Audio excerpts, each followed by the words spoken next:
Total କେତେଟା ଅଛି? ଚାରିଟା ଇଏ ପାଞ୍ଚଟା 9ଟା ଟଙ୍କା ରଖିବିନି ନା ଆଉ କଣ ସବୁ କରିବୁ?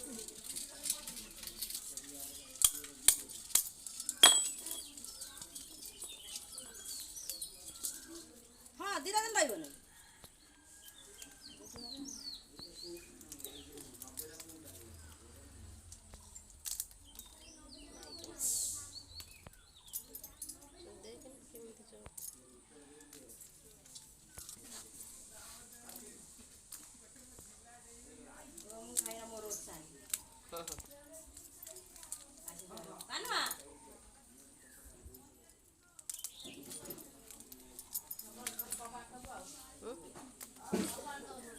ନହେଲେ ବାହାରିକି ପଳେଇବ। ବୋଉ କଙ୍କଡ଼ା ବିଷୟରେ ଟିକେ କଣ କୁହ? ମୁଁ କଣ କହିବି? କହୁନା। କଣ କହିବି କଙ୍କଡ଼ା ବିଷୟରେ? କଙ୍କଡ଼ା କୋଉଠୁ ଆଇଲା, କେମିତି ଆଇଲା, କୋଉଠି ଧରା ହେଲା?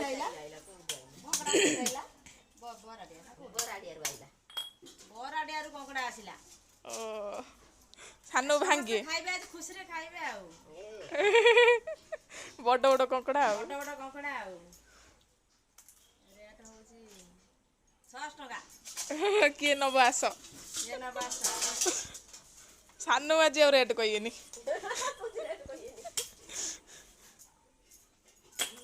ଏ ପଳଉଛି ପଳେଇଲୁ ପଳେଇଲୁ। ଏ ମାଲୁ କେଡ଼େ ଜୋର ରାଗିଛି ଦେଖ। ହଁ ବା।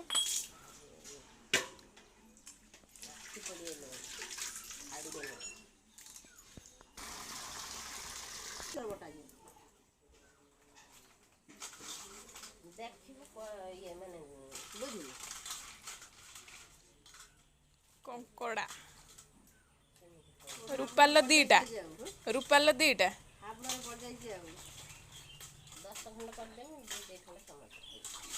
ବୋଉ ରୂପାଲ ଦିଟା ବାପାଙ୍କର ଗୋଟେ ତମର ମୋର ଗୋଟେ ଆଉ। ରୂପାଲି ଆଜି ସେ ଯାଉ ସିଏ କହିଦେଇ ଗଲେଣି କହିଦେଇ ଗଲେଣି। ଆଉ ଗୁରୁ ଗୁରୁ ନଖା ଲୋ ବାପ। ରାତିରେ କାହିଁ ସେ ବିଏ ହେଇଛି ମୁଁ ଖାଇନା ପୁଣି ଅଳ୍ପ ସେ ମ୍ୟାଗି କଲା ପକୁଡ଼ି ତରକାରୀ ଖାଇବ। ପକୁଡ଼ି ତରକାରୀ ବା ଖାଇଲେ। ହଁ ଖାଇଲା ଅଳ୍ପ ସେ ଖାଇଲା ଅଳ୍ପ ବେଶୀ ବି ଖାଇଲାନି। ହଁ ପକୁଡ଼ି ତରକାରୀ ଖାଇଲେ ତାପରେ ମ୍ୟାଗି କରିକି ଦେନି ଖାଇଲେ। ହଁ ମ୍ୟାଗି ଖାଇଲାନି। ମ୍ୟାଗି ପାଗଲା ହେଇନି ମୋତେ ବାହାରୁ ପଇସା ଦେମି ବାହାରୁ ଏମିତି ବାହାରୁ ଖାଉଛି। ଘର ତ ସବୁବେଳେ ଆସି ଖାଉଛୁ ବାହାରୁ କଣ ଖାଇବି ବାହାରୁ ନ କରୁଛୁ ବାହାର ଦେଇଦେ ଖାଇବି। ଇଏ ସେଠୁ କଣ କଲା ସେଠୁ ମ୍ୟାଗି କଲା।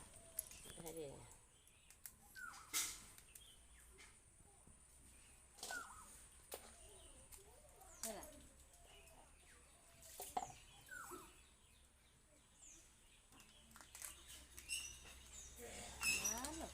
କାଇଁ ଏବେ ବହୁତ ନରମ ନରମ କଙ୍କଡ଼ା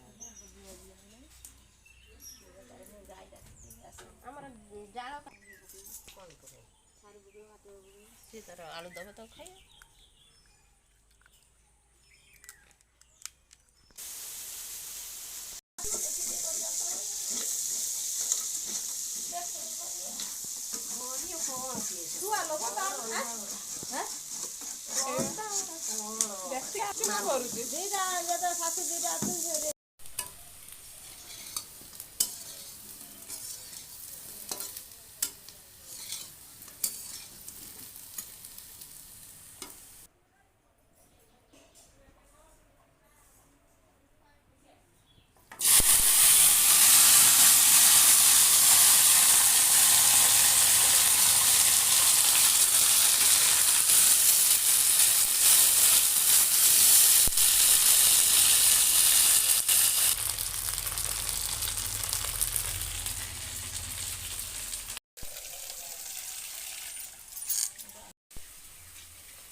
ବର୍ଷା ପାଣି ଦେ ଜାଗାର